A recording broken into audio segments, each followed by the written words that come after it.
12 amps there.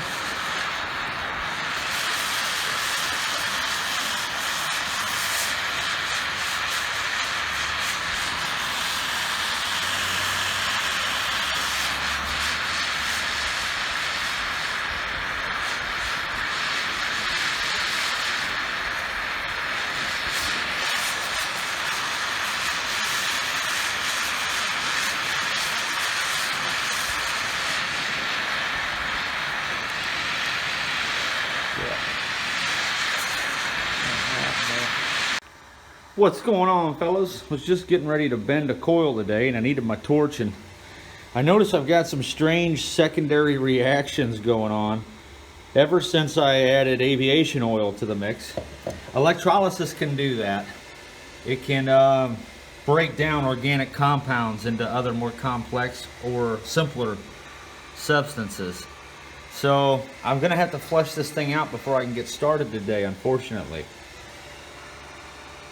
I'm going to take the oil out. I put the oil in there to mitigate foam. It was a very good foam inhibitor, but long term, if it's just sitting there, some of the backwash got squished up into the bubbler here, and it's just starting to stress corrosion crack this plastic. There's all kinds of weird stuff going on here that I've never seen in the 10 years that I've owned this torch. So just an update on the aviation oil additive. I'm just going to have to mitigate foam by not turning on the coolant pump while the cell's on. If you do that, it doesn't foam up on you. But today we got to flush this thing out. It's an absolute mess. So the coil is going to have to wait. I was going to be making another coil, but out of this material here instead of the copper. But I can't do anything until this is fixed. Look what it did to the plastic there.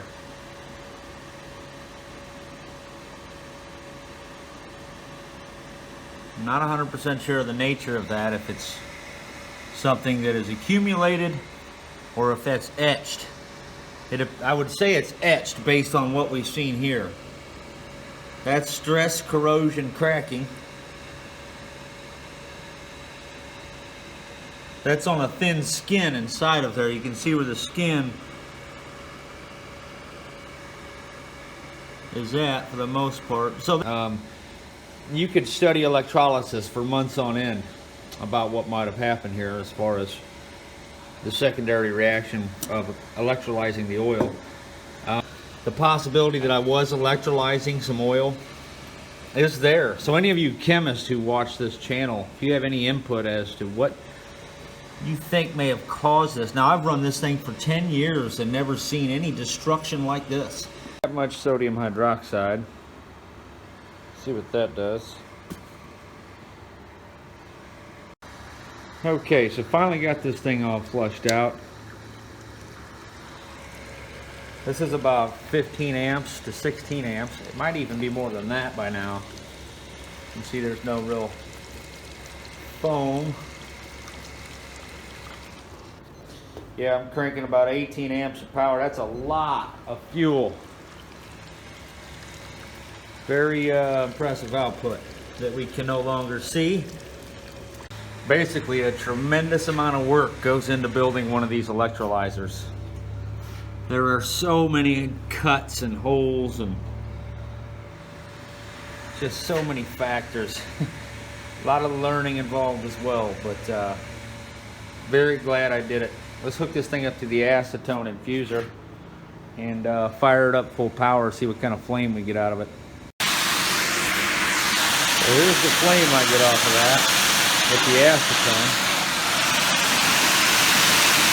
With that much power. I usually don't use that much power.